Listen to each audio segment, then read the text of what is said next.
How's it going, everybody, and welcome back to another episode of the Great Ace Attorney Adventures. So, last time we were introduced to Eggert Benedict, which is a really freaking weird name. He's Kai's husband. An interesting person because he doesn't have an age. And he's a vampire. He looks like he should be in fucking Twilight. Yes. We also did some looking around the pawnbrokery, and now we are about to determine who this music disc belongs to. And yeah, so we already read all the way through his deduction. Yeah, this is all the same. So right now we're figuring out what evidence to use against this man. So, by Mr. Sholmes' reasoning, Mr. Benedict came here in order to apply for a job so he could dig down through the floor.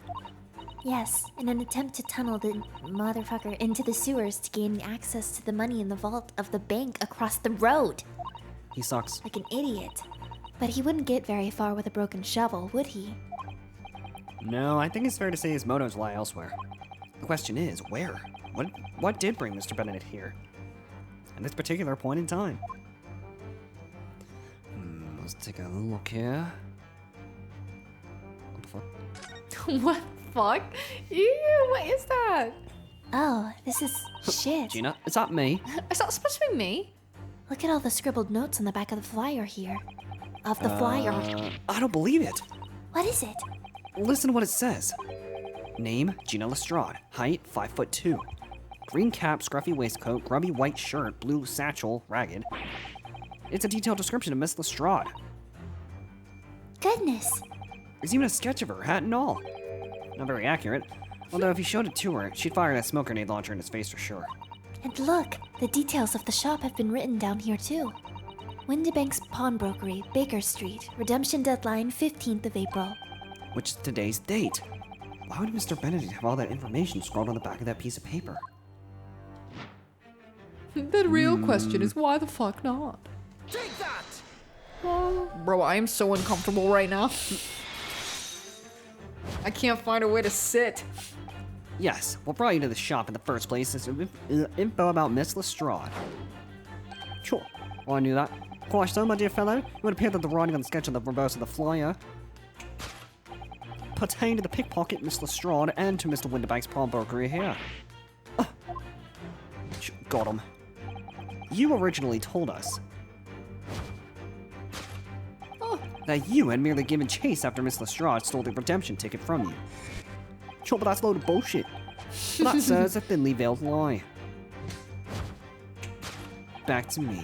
It is information on the back of the flyer that led you here today, by which I mean here to Windibank's pawnbrokery, and today the redemption deadline of that overcoat. You better watch out, Ryu. He's gonna pounce on you. So you waited also for the young girl matching the description you have written down to arrive. And you've gone to some lengths to hide the reason for your pursuit of Mr. Lestrade. In other words, there is some ulterior motive for your actions. I know what you mean. The cane which you unwittingly clutched to your person has an contradiction. Yeah, this is all the same. Oh, okay. It's the missing Ferrule. ferrule. What's a ferrule? Beats me. It's the metal cap commonly found at the end of a cane, Mr. Naruhodo. Alright, you just know that? Yes. The bit that makes the nice clacking sound on the pavement. Why are you Southern? Oh, Yes, exactly. And Mr. Sholmes is right. It appears to be missing on this cane.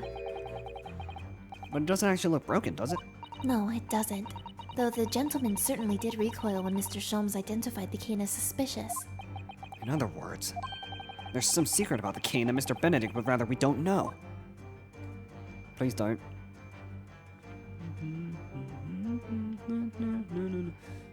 This doesn't look like Eggert Benedict. Looks like Eggert Benedict. Look here, Mrs. Sato. Wait, that doesn't even start with a fucking B. Eggert, that's it. And there are some letters on the handle. Ah, yes. Those must be the initials, I think. In the West, it's customary for people to engrave their belongings with the first letters of their names. Yeah. So Herlock Sholmes would be HS, you mean? That's right. And the initials on this cane, obviously. Oh, AG. Why does it feel as though that's not quite right? You wanna tell me whose fucking cane this is, big boy? It's totally mine. Buddy, The contradiction of which I speak is, of course, the initialing. Sure, yeah, I knew that. A most astute observation, wouldn't you say, Mr. Eggert Benedict? Mr. Egghead? We are led to believe, sir, that your initials are EB. Yet in a most possessive manner, you have in your grasp a cane bearing the initials AG. An incontrovertible contradiction indeed, would you not agree? No, you're wrong. This cane isn't... You said before that you had that cane for years. Or are you lying? I'm lying. I think I'm lying.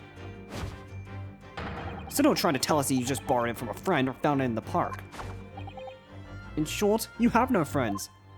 Damn, how did you know? Though you hold yourself to a gentleman, you have withheld your true name. That's very delayed. You recoil, sir. Is something wrong? Aye. And in your recoiling, you inevitably facilitate the answer to the next canoni to present itself. Namely, what is the truth behind this rod you bear? Yes, your reaction betrays the truth. The handle, which is never the light to conceal, is the key to understanding the riddle. Let's consider the bare bones of what's happened here. Miss Lestrade redeemed that fine-looking overcoat, and now a mysterious man has appeared, introducing himself with a fake name, and claiming that the overcoat belongs to him. But we know that he actually identified Miss Lestrade from a written description, which suggests that everything else he's told us is untrue. So what we need to do here is somehow prove that the overcoat cannot possibly belong to him. This doesn't belong to you. Nice hat. Fucking leave. Oh wow, it's a pretty ratty ass fucking coat. You didn't see that when you put it on this morning? Oh, the seam on the shoulder there is coming apart. Look. Yeah. So it is. It's a word. Word to your mother. Do you know, a moment ago when Mr. Benedict was surprised by something that was said, I thought I heard him make a rather strange noise. It sounded a bit like a tiny growl. Grr. But now I think it was probably the sound of this seam ripping open. If you look closely, it does seem to be a very tight fit. The sleeves are stretched out to bursting, and you wouldn't have a hope of fastening it at the front. If you were to run around in it, I'm sure the whole thing would fall apart. That I'd like to see. Sorry? So how can we make Mr. Benedict run around? She's really giving this some thought. Wow, what an idiot. Oh, you're an idiot. Here, I thought it was just a funny joke. No, Would you care to split your seam even further? the split seam, which you evidently would like to conceal, is the key to understanding the riddle you see. Yeah, because the overcoat is obviously a poor fit. Having forced it over your broad shoulders, the seam is already breaking apart. Yeah, my suspicion was aroused from the outset. Aroused. When you so boldly lied about your name and so boldly waylaid this pickpocket. Ugh. So all you Don't be can mad at say. me. You kind of look at untruths development for one very specific purpose. Turn off the lights real quick. To steal the article that the young girl redeemed from Mr. Winterbank. Damn. Oh, But what really irks me is this. The considerable crime I initially imagined has been considerably curtailed. why? did I you say hate that? it here. You should have been trying to rob the bank, but To instead you to abscond abscond with a redeemed item. With a It's so redeemed lame. item. So boring. So witty, lad. So witty. Alright. Now let us continue. We already did this part. What? Please stop. I was the one who deposited it. Do us all a favor and fucking leave. Oh, but the watchword can be discovered. Mr. Benedict. Or should I just say, dick? Oh, Let me tell you something. dicked. Look at the council notice. The direction of the deduction must change rather dramatically now, I think. Yes, no more talk of tunneling into the sewers. Which is a pity because it all sounded rather exciting. Anyway, I wanted to go in the sewers. you can't deny this mysterious gentleman did know the watchword. Yes, Professor. Leighton. If you didn't know that word, Mr. Winterbank would never allow you to redeem the article. Or, looking at it another way, if you did know that word, Mr. Winterbank would allow you to redeem the article whether it was yours or not. So the question is, could this gentleman have found the watchword out somehow? Professor? Sure.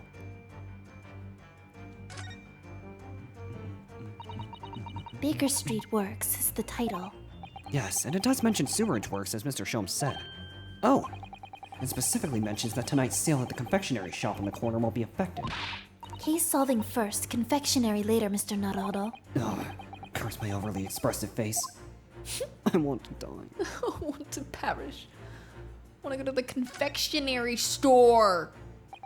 Look at this, Mr. Sato. Ah, it appears to be a memo that Mr. Windibank has scribbled to himself. Well, it's unreadable. Let's see. What does it I say? have no fucking idea. Oh, Professor. Professor! What? That's not what it says. What? Mr. Windibank must make a note of the watchwords his customers give him right before their eyes.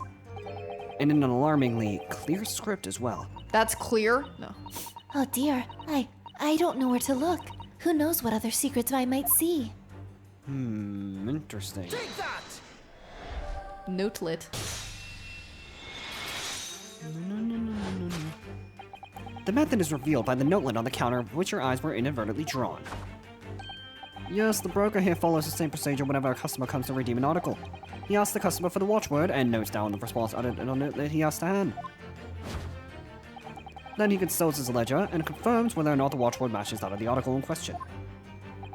I would expect nothing less of a diligent pawnbroker. But his diligence clearly has its disadvantages. What are you talking about? Allow me to educate you. It is increasingly apparent that you were present in the shop for your accusation against Mr. Strahd. Hey! In all likelihood, you followed her inside and then observed her talking to Mr. Windibank. When the diligent broker made a note of the watchword, I didn't realize I was actually talking. As is his common practice, you observed him writing the word professor on the notelet besides the ledger. No. And that, sir, was the master plan he devised to steal the pawned article from the young Mr. Strahd. Master plan? Oh, I'm getting kind of dizzy doing that. Which brings us to the last of the final chapter of this lurid scheme. Why would you go to such lengths to redeem that particular article from this pawnbroker? Are you quite serious? Yes. For an ill-fitting overcoat hardly seems to justify the effort, much less a worthless music box disc. Naturally, you had very good reason to make them yours, didn't you, Mr. Benedict? Mr. Benedict Head? I have no idea what you're talking about. Let me to present a rather piece of interesting evidence. Picture postcard. The articles we're talking about are the overcoat and the music box disc that was on one of the pockets. In one of the pockets, not on. Which, according to Mr. Windibank, isn't even worth a penny. And yet this man went to such lengths to steal them. Why? I wonder if perhaps we already have the evidence we need to explain it, Mr. Naruhodo. Could we? Really?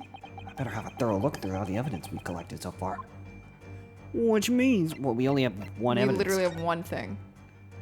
Wonder if it's that. Oh, there's a little scrap of paper stuck onto the reverse side of the desk. Look. And a scribbled word or two. It looks like it's somebody's name. For McGilded. McGilded? It couldn't be. But it is, Mr. Naruhodo. A name I shall never forget, for as long as I live. But why? Why is his name on this? That's a great question. Why is his name on this? Why is this man connected to Mr. McGilded? That's his son. Yes. That's my headcanon now. Because I have no idea what the fuck is going on. You see, this music box disc tells us all we need to know. What's that? On the back. It writes for Mr. McGilded, by the way. Hello. Oh, Mr. Magnus McGilded, more like Magnum Dong. The unfortunate philanthropist who perished in the curious circumstances of the Old Bailey 2 months ago, glad he died. Hilarious. A prominent man in London, there is no mongering demonstrating a distinct lack of scruples. You look mad. So you're an associate of his, are you? Or perhaps a subordinate? Mr. McGilded was a man of unusually small stature. In fact, he was precisely the right size for that overcoat that you've squeezed yourself into. Oh, I see. So he's... Oh, I get it. I get it. It's all coming together. He's trying to get revenge. I forgot there was a whole entire thing about him going like, you'll fucking rue the day that you crossed me. Your true identity remains shrouded in mystery, Mr. Eggert Benedict, but the final conclusion here is crystal clear. The reason you came to this pawnbrokery today... I feel like that coat is kind of long for Mr. McGilded to wear. Well, maybe it's supposed to be a Also, long, like a retrieve an long article code. left behind by the light Magnus McGilded. How could you? You have some nerve. Damn, that's really long. Acquire an item but deposited by Mr. McGilded. Deduction complete. Elementary. Sure. Good one, Sharps. Well, Mr. Magnus McGilded. More like Magnus Fuckhead. Not a name I expected to hear in these circumstances. I don't even know who that is. Mr. Sholmes, I'm afraid there's something very troubling on my mind. Didn't ask. Pray tell, Mr. Soto. Tomato. Well, according to what Mr. Windybank told us earlier, today was the final day in which the code could have been redeemed, was it not? Yes, ma'am, that is correct. Today would be precisely 2 months since it was first deposited. Well, today is 15th April, so 2 months ago today. Would have been the 15th February, sir. That's right. It's all carefully recorded in my ledger. Deposited at 10:30 p.m., I see. What? But that suggests... Yes, 15th February. It's precisely the day on which the Omnibus murder took place. Everything's starting to come together. And 10:30 in the evening is precisely the time at which the terrible events were unfolding. Oh my. Suggestive is not the word. It would seem the matter is entirely beyond coincidence. Shut the fuck up. Can I leave?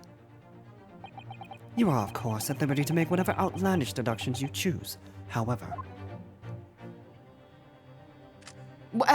Hello? I must insist you hand over the music box disc now. What are you doing? It would be a terrible shame for you to return to your native land in a box. Bro, that's a fucking hard-ass line, but What do anyway. I do? Absolutely not. Shoot me, you dickbat. You won't. There are some things a man must protect at all costs. This may well be one of those things. Then again, it may not. Oh my Mr. fucking Windybank. god, let's go. Mr. Windybank. This is my shop. I can't Bro. allow any harm to come to my customers. If that were to happen, I should have No, what take are my you own life. fucking Dude, doing? no. Oh my god, I thought this was gonna be a shoot-off. Mr. Windybank, no. It's all right. That's enough. I don't know who's talking. I think it's fucking, Gregson. like, alright guys, pull out your guns. Inspector Gregson. Inspector? Are you gonna put it down? That's right, Sunshine. The alarm was raised on one of our dedicated emergency lines. So we got here as fast as we could. Now, what's all this about, huh? Oh, praise be. You're here at last. I was moments away from forfeiting my own life in my very own establishment. What is wrong with you, my guy? I'm still holding it. Yeah, put it down, loser. It would seem you have the upper hand. Are y'all gonna, like, take that off of him, or just let him put it back in his fucking pocket? Nah, it's because he's rich. That's Right, so you lot have annoying. got some explaining to do. I don't appreciate being bothered by some funny, whatever the fuck, petty argy-bargy. Argy. Petty? Mr. Windybank very nearly met with his end. Okay. Yeah, by his own gun, as far as I can tell. Okay. Oh dear. Are you a dick? And the whole of Britain can meet with its end if I don't get to the bottom of the case I'm supposed to be working on. What on earth is the case, Inspector? Spend no detail, Gregson. He's like, Oh my oh, fucking you, God. I hate you. I might have said a little too much. No matter, it's nothing to do with you lot. Anyway, sir, you're gonna have to home. come with me down to the station. But of course, Inspector. Ah! He's getting away! You guys suck. Get after him, lads! Whistle the beat officer, too! You know, the one that's tired all the time. Sir! Y'all suck at your job. You really just twirled out of here. There's been a spate of thefts at pawn shops around here recently, so we fitted emergency buttons underneath the counters for brokers to let us know when there's trouble. Oh, Inspector, I could kiss you. I was very worried there for a while. Very Oh. worried indeed. I almost died Well, because lucky of for myself. you. I'd also kiss you. Now then, Mr. Permanently in mourning. Oh, yes. I'll be taking that whatever it is of McGilda's down to the yard, thank you very much. So hand it over. Oh, yes, of course. How do I know you're not working for him? No, don't give it to him. It's mine, that is mine. Where the hell is this bug? I'm sorry, miss, but anything belonging to McGilded has to be taken in as evidence now. As evidence? If the police demand something as evidence, my dear fellow, we have no choice but to capitulate. It's all yours, Inspector. I don't even know how I got it in my hands. Ah, You just got wrecked. I'm literally pissed. And so, we handed Mr. McGilded's disc over to the Inspector Gregson. The Inspector Gregson? The Inspector And we're Gregson. summarily turfed out of the shop and onto the street. Then I got ran over by a cart. Thank fuck. And that's how the game ended. To be continued. After Damn. we peel ourselves off the road that we fucking got cemented to by this car. Yay. Save your current progress? Yes. Alright, we're only at 20 minutes, Interesting. so we can keep going. I knew he would come. 15th At least it's April, not snow everywhere. Baker Street. Baked Street. Bake Street. See, that's why I ate grown-ups. I'll eat them. All they do is feed you a pack of lies and take stuff away from you. Yeah, fuck adults, I ain't them all. No, you're literally an adult. No, I'm actually 18. No, Oh, you're wait, not. I am an adult. That means I'm an adult because I'm at least 18 or over. Fuck. Okay. Oh, really, Mr. Strawn? Tell me, is your overcoat keeping you warm? What? Oh my, surely you were given that. No, she totally nabbed it. Yeah, the D let me keep it after I looked daggers at him long enough. He went through that pocket. What the fuck? He went through the pockets and then he said, "Go on, then. I've had it before. Before telling me to scarper. What does scarper mean? Always pays off giving people a look like you ate them." I can't help feeling that it's going to get you into serious trouble one day. Okay, sure. Okay, big boy. What I really wanted was that nice shiny disc, mind. Still haven't said why. The music bugged it. But Mr. Windibank said it was practically worthless. I think I'm gonna go and have a look. No, oh my fucking god, have another bash. Give him a long, hard stare. Oh, I think not, Mr. Strawn. We shot Anton Windibanks again today. Well, no, that's not fair. It can't be helped, I'm afraid. The police are investigating the scene now, taking a statement from Mr. Windibank. But that disc's mine. I had the ticket for this coat, and it was in this coat's pocket. And there should be something else and all. That's what that rotten cove said, ain't it? Yes, he did mention something about another article, didn't he? Well then, that's mine too, whatever it is. Now she's really pushing her luck. Oh my god. Mr. Strawn, I think it's time to admit defeat. You've had your haul for the day. Yeah, and it's all your fault, Sholmes. You want to take that back? No. So what are your plans now? To die? Will you die with us this evening? Why am I inviting you here? Eh? Others would be delighted to cook, I'm sure. And I might entertain you with a not. modest violin recital. Hear my violin. No, I think that would be a bad idea. No, No ta? no tar? Oh, I don't know what you mean by that. No tar. What would I come around your place, eh? Have you lost your mind? Your Ed or something? Clearly you have. Okay, bye. Wow. Wow, she clipped through the floor. Oh dear, she's gone. Okay then. Haven't reviled on me quite unnecessarily, I might add. I can't help wondering. Perhaps she might turn up anyway. Cool. Interesting. When she's had a chance to calm down, I think there's a good chance she'll decide to come. I hope she doesn't. Very well then. I'll inform Iris to set a place for a potential guest at the dinner table this evening. And one more thing.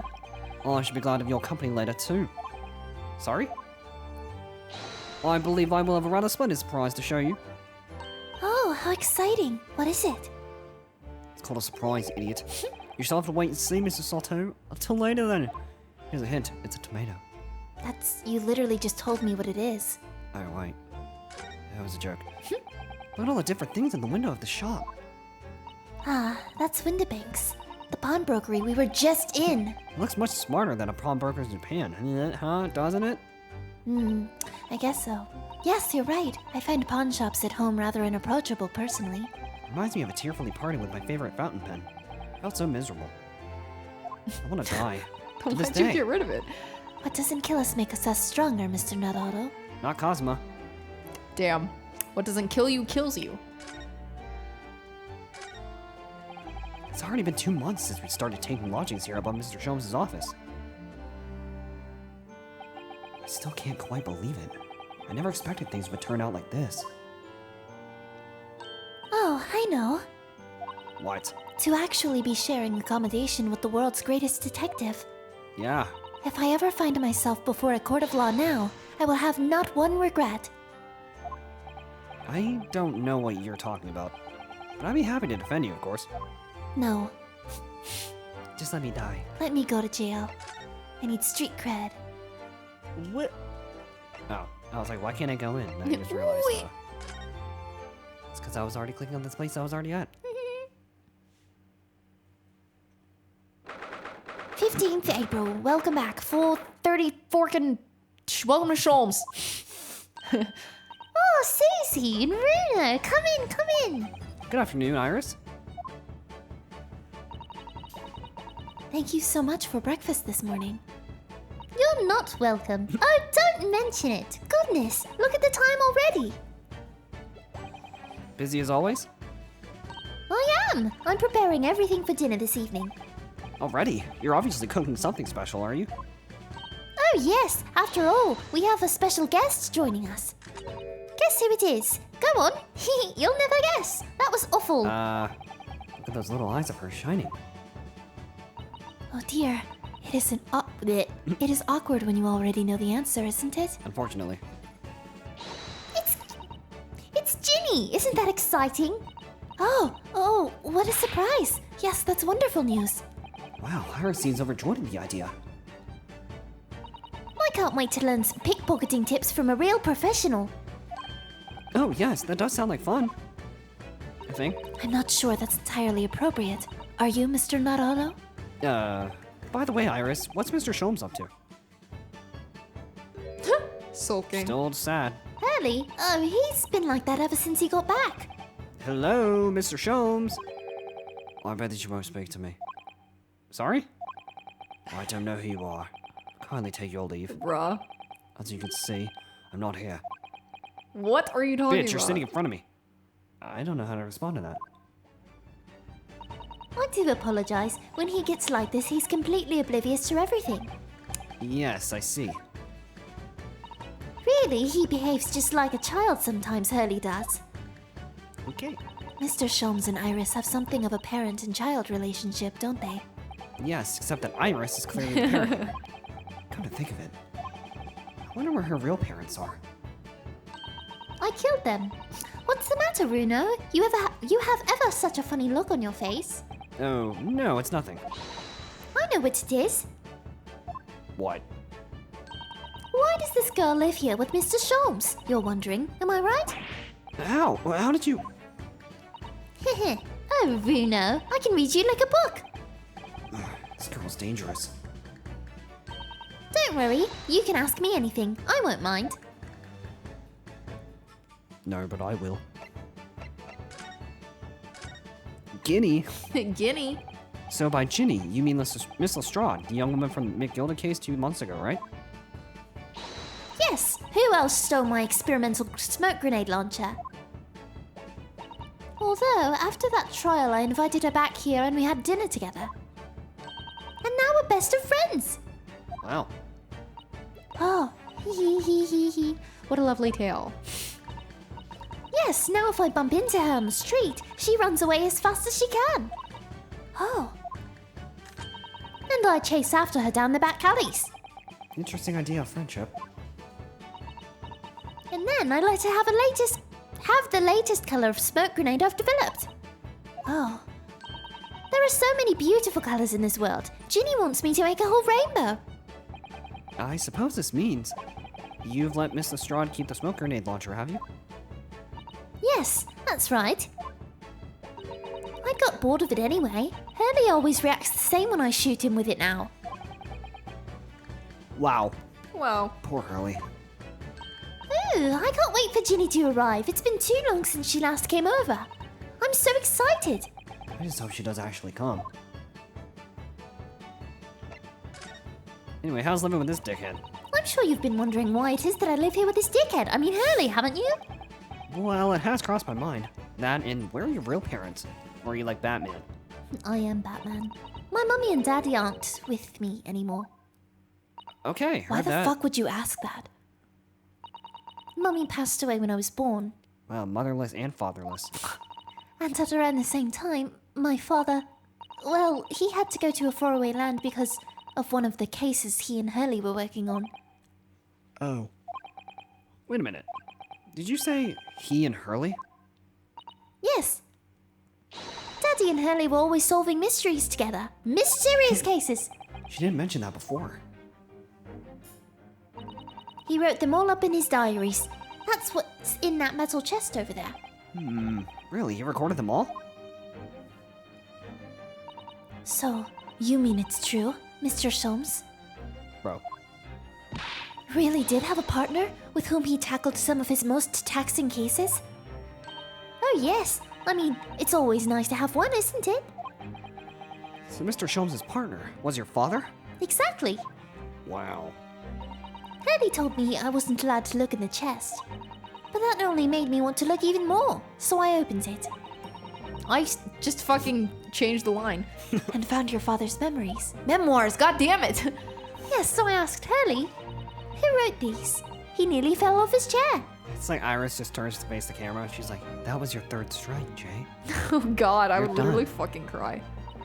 But then he told me that's when he found out that the author of all these accounts was my father. So Iris' father was Mr. Sholmes' partner. Damn.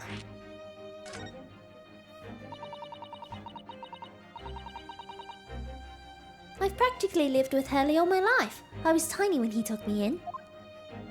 Really? So, it came as quite a shock. When Hurley told me he wasn't really my daddy, I mean, It must have done. It must have done. It really must have done. I wonder why Mr. Sholmes chose to tell you at such a young age. He wanted to scar me. I don't know. It's traumatizing, really. Hurley says it's because he wouldn't have been able to hide it from me. Oh? Well, having lived with Hurley all these years, you might say that his ways have rubbed off on me. There are some things I can just see. Especially lies. I almost know when people are lying before they open their mouths sometimes. Right. Anyway, I was so fascinated when I read Daddy's diaries. That's what inspired me to write The Adventures of Herlock Sholmes, actually. That was a mistake. It really was. I'd always assumed Mr. Sholmes simply told you all those thrilling stories. Oh no, Hurley's hopeless like that. He's got the brain the size of a pea. He forgets everything. As soon as he solved a case, it all vanishes from his mind. Oh, I see. The other day... Oh wait, god damn it. The other day it was so embarrassing. As usual, he totally forgot about the case he just solved. So the very next day, he gathered together all the people involved and proceeded to solve the case again. What an idiot. It was quite a shock for everyone. Say that again. You share your father's surname, don't you, Iris? That's right, Wilson. Daddy is Dr. John H. Wilson. Watson. Whoa! I learnt from his diaries that he's a doctor of medicine, you see. That's what prompted me to study and study so that I could Earn a doctorate as well, shoot. Iris' father went to some distant land and is a doctor by the name of John H. Wilson.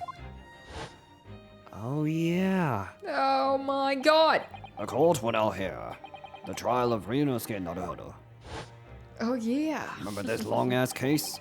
Kindly state before the court the name of the victim in this case. The victim's name was Dr. John H. Wilson. Sorry, Iris, but your daddy's dead. What the fuck? That's right. Visiting professor of medicine at Imperial Yuma University. And the man who, in the most bizarre of circumstances, lost his life just before we left Japan. What the fuck? Oh my god. Miss Susato, Yes, perhaps we shouldn't pursue this conversation any further at this time. I'm totally gonna rat you out.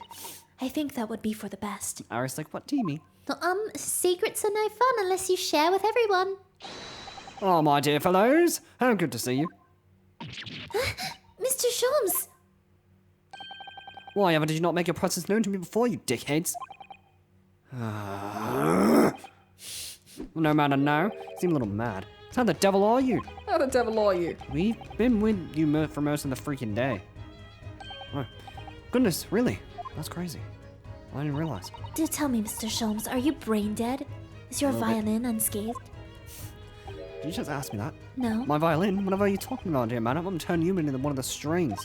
No, I'm gonna floss my teeth with you. Oh, Never mind that now. Stop talking. I have something far more interesting to show you. Look at my little dust bunny. Now, my dear fellows. A bagel.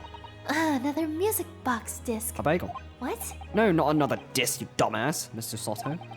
Change your name, dumbass. This is the one Gregson demanded we hand over his owners, Mr. McGilda's disc, but we didn't. Oh my. I broke the law. And what's it doing here? I said I broke the law. You know, Times was not only really a dumbass. I think that though I have an undeniable term for detection. I may well be even more adept at larceny Why than are you English. telling this to the lawyer? Because I can. Ooh, that would be wonderfully exciting. I'd be pickpocketing. I'd be fucking a thief. And Runo could be the go-to lawyer if we ever got caught. Yeah, but here's the difference. You're not innocent. Right. Plus, Susie has such beautiful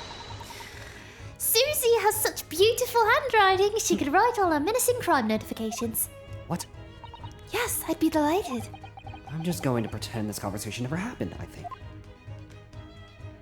Okay. Yes. Glad we agree on that. Anyway, Sholmes, what the hell?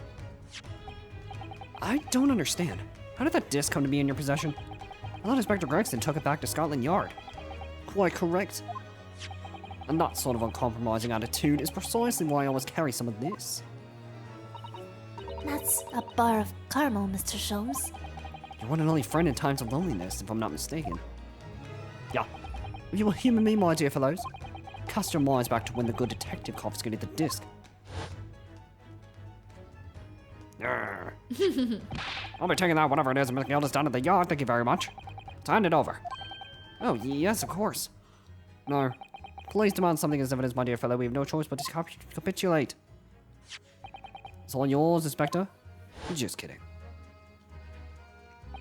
For the briefest of moments, I had the disc in my hand, did I not? Yes, you did. I still don't understand. Then you never will. It was precisely that moment that I summoned my one and only friend into action.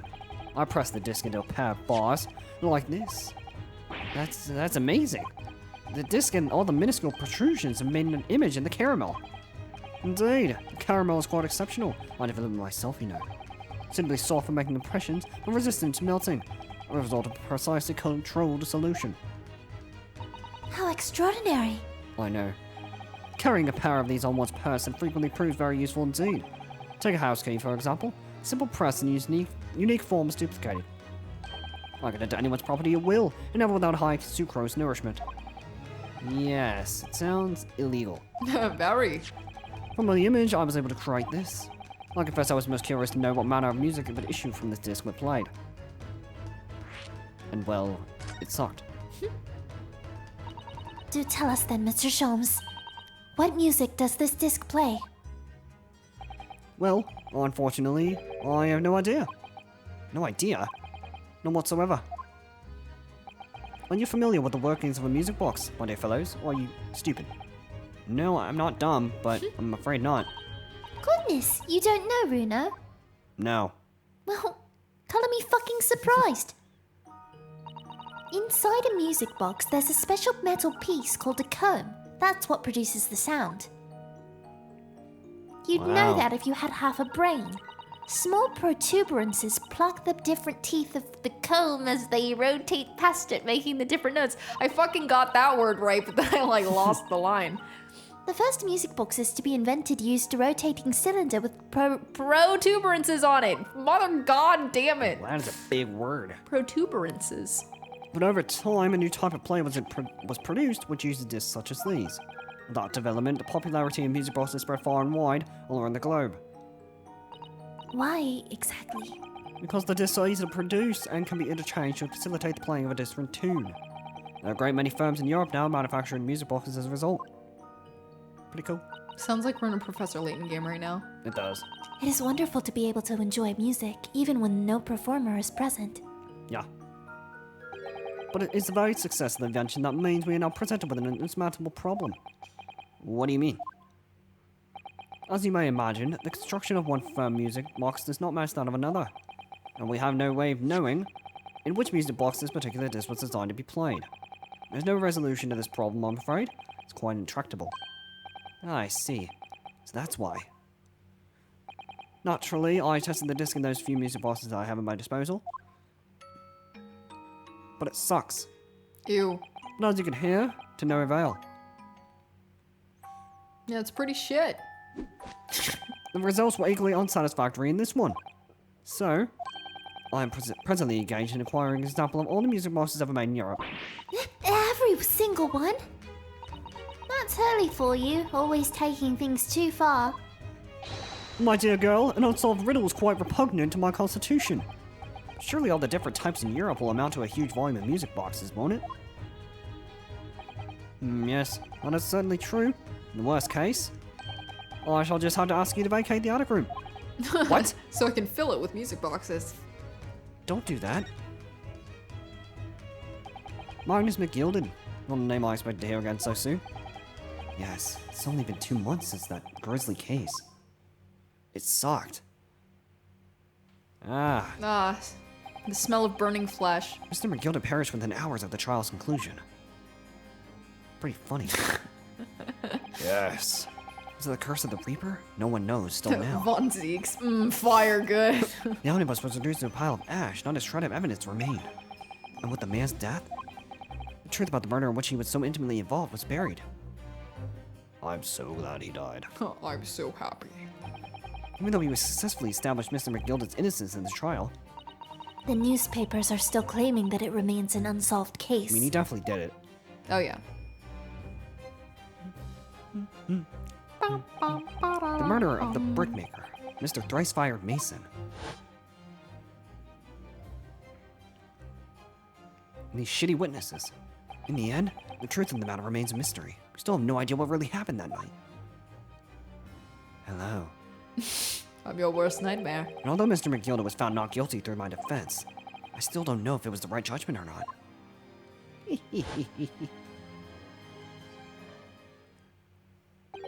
It would appear the case is not yet closed.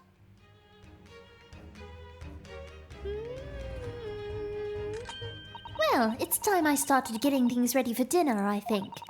Ginny will be here before long. Thank you, Iris. Myris? The Myris. Oh, well, you must let me help you then. No, I'd rather you not touch my stuff. Of course, Susie, there's plenty to do. Like breathing. Like breathing and standing over there. Oh, I think I shall investigate the condition of my faithful performing partner. Now then, when did I leave it? This be a lesson to you, Mr. Sholmes. Never leave anything too precious with the pawnbroker. Are you talking to me? Yes, you might be right. He's like, don't give me advice literally ever again. Oh, that reminds me of something Mr. Winterbank said before. What? He said he had a manuscript of Iris's in pawn. What the fuck? Yeah. Did he? Yes, he definitely mentioned it. Mr. Sholmes' latest tale of otherworldly mystery lies dormant in my storeroom. Or his words, I believe. So you heard about that, did you? I expect you were as incensed as I was. What? Oh yes, the idea of such a wonderful story languishing in Mr. Winterbank's storeroom gathering dust. My dear madam, I'm quite sure I told you already. The pawnbroker storeroom is the safest place for it. More secure than a bank's vault or my butthole. Okay. And what about your Stradivarius, Hurley? Was that safe and secure? Well, there might be the occasional mix-up. Caused by a certain impetuous someone not too far from me now. Do you have any idea how long it took me to write that Baskerville story, Hurley? Too long. Oh, it sounds so exciting. The Hound of the Baskervilles. I should love to read it. You shouldn't. You got really aggressive there. Why would you say that? Okay, I guess we're not reading it? What the fuck's going on? Why would you say that? What's going on here? Why does it feel like an icy chill just swept through the room? We have to purge you now. Susie, what did you just say? You said The Hound of the Baskervilles. But how could you know the full title? Well, that's because I wrote it. That's because Mr. Sato is such a great fan of all the stories about Mr. Sholmes, of course. I think. Shut the fuck up, male. But Runo, this Hound of Baskervilles, has never been published. What? When I showed Hurley the manuscript, he told me that I wasn't allowed to publish it yet. I don't understand. That's why he said that he'd keep it safe. Until it was right on. Oh my god, until it was the right time for the story to be made public, you see. So that's why the manuscript is at Winterbanks. And yet, how could Susie here know just its title? Well, Hurley, what's going on? She's I'm able. brooding. Ah. What is it, Mr. Sholmes? It would appear our guest has arrived. I'm here. Can you get out? Miss Lestrade. Miss Lestrade. Miss Lestrade. This was a bad idea. I knew I wasn't welcome. You won't. Get out. Okay, I'm going. Bye. What the fuck? No, wait! Miss Lestrade. What? Reno, shut the hell up. We've all been eagerly waiting your arrival. The meeting of the minds. Haven't we, Iris? Aw. Maybe? I'm gonna cry. Okay, guess me. Guess it's just me. Oh, yes! Just wait there, Ginny. We'll have everything ready in a jiffy. Come along, Susie. Right, of course. It's a pleasure to see you here, Miss Lestrade. Please, make yourself at home. Okay. Alright, I will. Don't stand in the doorway, my dear girl. Come along in. We'll say you to some Mendel's... What the fuck? We'll take no for an answer, whatever it is. Metal summon is, then. I want to go home. Wow, we reused the same animation. Wow! He walked in exactly the same way. Hi, Waka, hi. Yeah.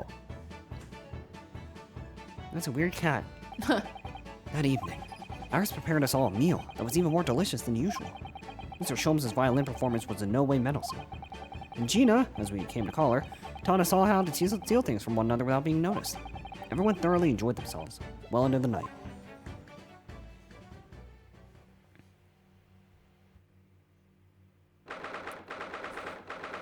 April, 9:34 p.m. Naruhodo's Legal Consultancy. Oh my god. That was a very enjoyable evening, wasn't it? Oh yes, Iris's cooking was truly divine. And I feel as though I can still hear the enchanting strains of Mr. Sholmes' violin even now. Best of all, I bet I could steal the glasses from his lordship's face next time we're in court. Yeah. That would be kind of funny. Naruhodo-san, could I consult you about something? What the fuck, I wonder? What's the matter, Sato-san? Nothing. It's about the telegram I received. Finally. The one that arrived first thing this morning, I suppose. The one I was hiding from you. I've been summoned. What? What? Summoned? What do you mean? The telegram was from the Lord Chief Justice's office. Lord Strongheart has asked to see me. The Lord Chief Justice. When? Tomorrow morning. What? Then we have to start preparing at once. Oh, no, that won't be necessary, Naruhodo-san. I've been summoned alone. Alone? What on earth for? I'm being sent away. I have no idea. I suppose I shall find out tomorrow. What's all this about? Whatever it is, it's making me feel very uneasy. Ah. Knock, knock. Oh, who could that be, I wonder? It's probably Iris. Yep. Hello, it's your worst nightmare. Good evening, friends. Die. Iris, hello again. Oh. Hi, I guess. And Gina, too. Yes, Ginny's going to stay with us tonight. She's going to sleep in with me. Isn't that right, Ginny? Well, yeah. How lovely. Let me make a pot of tea. Let me get some pot. Let's take a load off. You know, I've learnt so much today. Oh, what in particular? All those things Ginny showed us. Wasn't it wonderful? Ah, you mean all those pickpocketing techniques. We had fun trying them out on each other, didn't we? I think I've awakened a natural talent. I could earn a living from it. You might be getting ahead of yourself a little there. So, what brings you up to our humble quarters at this late hour? Well, you see, I came here to return this. Wait, what? That's mine. Oh my, however did you... She's a master. I told you, didn't I? I have a natural talent for it. Oh yes, I've forgotten. Ours literally is a child genius. Shit. So anyway, here, you can have it back, I guess. Not that I really understand why you wear it though. Thank you. Alright then, good night. Yes, good night. Good night. So this is your office, is it? Pretty shit. What do you think, Jenny? Oh, pretty shit. I think it wouldn't fancy me with, me chances with a lawyer what lives in a place like this. What? What the hell are you ever saying? Me too! Ha ha! Ha ha! Seems as though Iris here still has something she'd like to talk about. I suppose. She probably wants to talk about the manuscript. Yes, I suppose she probably does. Damn. Iris, I suppose you're hoping to talk about the manuscript, aren't you? Aren't you going to tell me? No. No, I'm so sorry. I need a little more time, please. That's too long. Alright, I understand. I hope I haven't made you feel awkward. Oh no, not at all, Iris. Not at all. You made me feel awkward though. I don't know what all this is about really, but... It's a story you made up. Is it, Iris? This mantle script or whatever you call it? Are you stupid? It's not exactly a story that I made up. It's something I read in Daddy's diaries. Daddy's? That's right. I don't suppose I've mentioned it to you before, Ginny, but... My daddy was Hurley's assistant once. His partner. Huh? They solved all sorts of strange and mysterious cases together. Is that right, mister? Apparently so. I was as surprised as you are, though. And Daddy wrote all the details of every single case down, you see, in his diaries. So I study them and write my stories based on what actually happened. So, where's your man now then? Gone. He's fucking dead. He had to go away on urgent business to a faraway land, and he'll be gone a very long time. He's actually gone forever.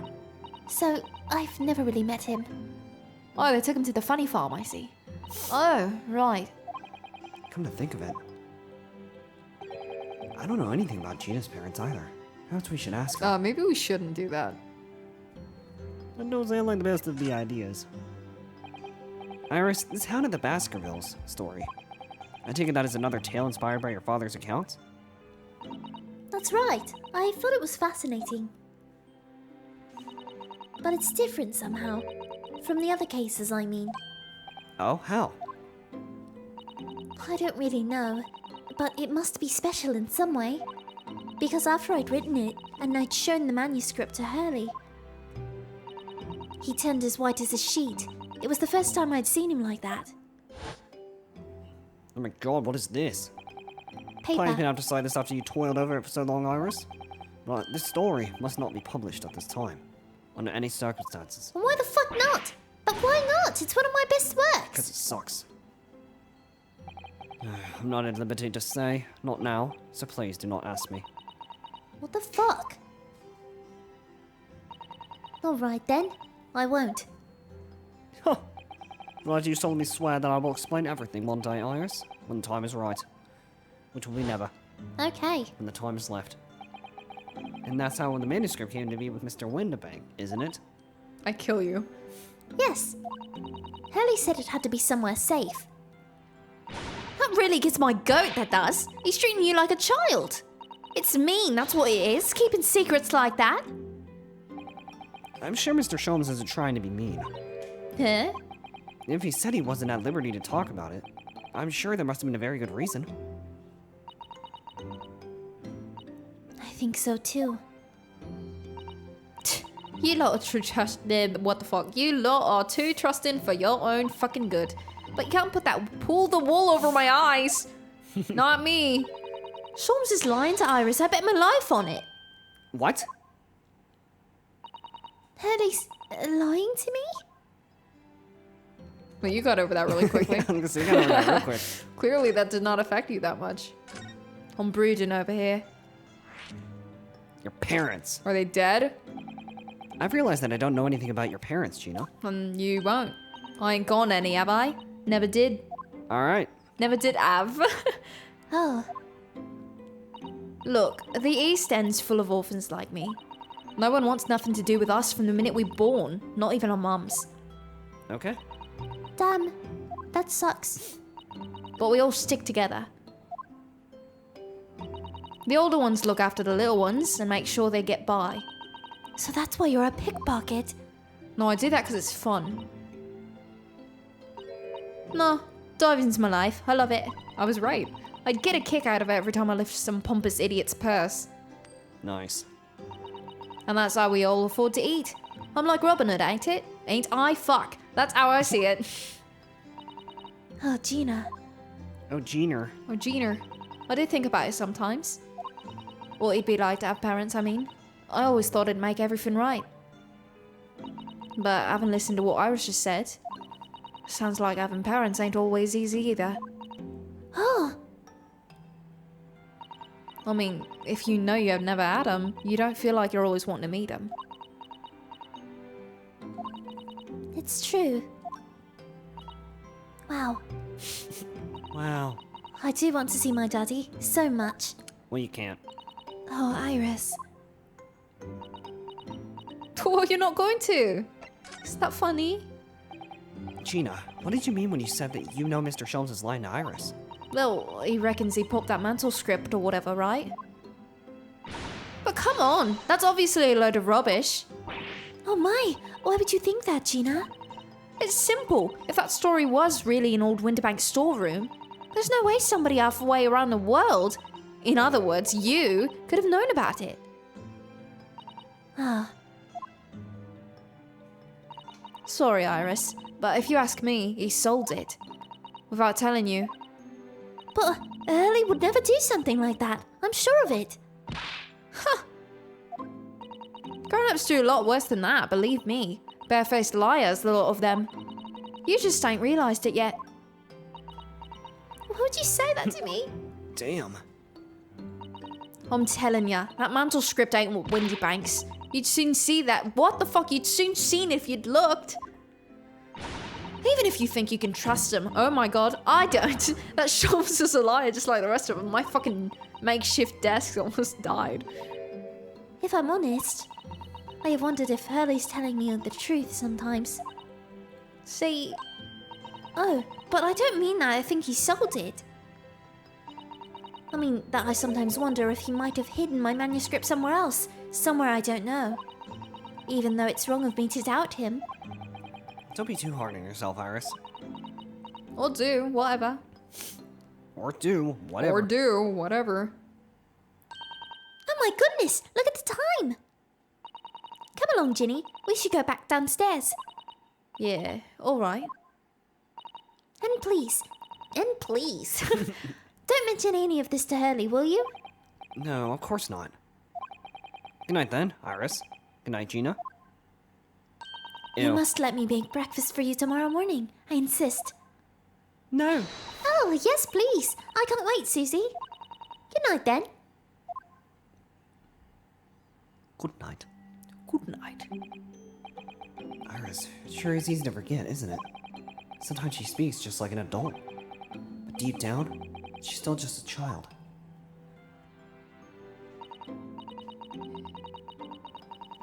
Well, I think that it's time I turned in for the night too, Naruhodo-san. Thank God. Good riddance. Good fucking lord. It's just me, My throat is dying. Dr. John H. Wilson, Iris's father. But also, the name of the murdered visiting professor at Yuma University. It can't be a mere coincidence. There's something deeper going on. I freaking know it. Lost It's a of long dots. pause. It's not her. Miss Naruhodo. Wake the fuck up! That voice. That Mr. Sholmes. Do you know how fucking late it is? What's going on? It's the middle of the night. It's Mr. Strahd. She's gone. Gina? She was supposed to be sleeping in Iris's room, but her bed is empty. Well, she's an independent young woman. She probably decided to go home, no? Why are you fully dressed in the middle of the night? Well, I think not. From speaking to her before she retired, I received a distinct impression that she was looking forward to breakfasting with Mr. Salto. No, I don't believe the girl has gone home. I've been waiting for over an hour now. Over an hour? Oh. You'll indulge me. Look out of the window, my dear fellow. What's this about? What the fuck? Yeah, I'm not seeing anything. Wait a minute. Why is there a light on at this time of night? That's Mr. Winterbank's pawnbrokery. Mr. Winterbank's? Oh no. It's simple. If that story was really in Lord Winterbank's storeroom, there's no way someone from halfway around the world, in other words you, can know about it. Sorry, Iris, but if you ask me, he sold it. Without telling you. Sus. Could Gina have gone? Saves you have enough knowledge of the situation, Mr. Naruhodo. Sorry? Oh, no. No, not really. Well, anyway, must investigate. At once! Oh, Mr. Sato? You guys are really fucking loud. Oh, well, kind of screaming. 16th April, 1:14 a.m., Baker Street. The door to Winterbank's. It's open. And the lamp is burning. It must be Gina, wasn't it? Let's hope it's nothing more sinister. What? Come, there's not a moment to lose. Oh, like someone lighting the place on fire? That Clearly would suck. something is afoot inside. Shit's about to go down. There's no one here. Oh, yes. There is. Bang. Are those the fucking Mario guys? Mr. Sholmes! Mr. Sholmes! What? Has Sholmes been shot? Leave him, Miss Naruhodo. But after them, go. Right. What is happening? I guess we're running. Blast. I've lost them. Of course I did. Hello, well here. Oh. Hello. The alarm was just raised from the pawnbrokers, sir. But you knew something about that. Officer, come with me. It's my friend, Mr. Sholmes. He's been fucking shot. Shot? The Oh my Mr. God. Sholmes has been shot. With the policeman close behind me, I ran back to the window banks. And major shit happened, because the cutscene is about to play. Oh shit. Oh shit. Oh shit. Oh shit.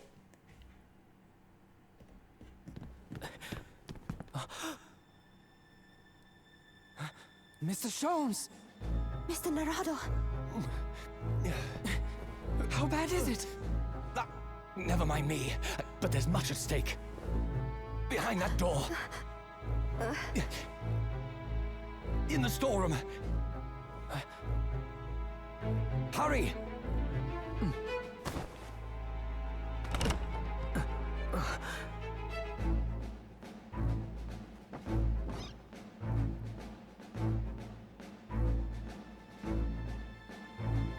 Bruh.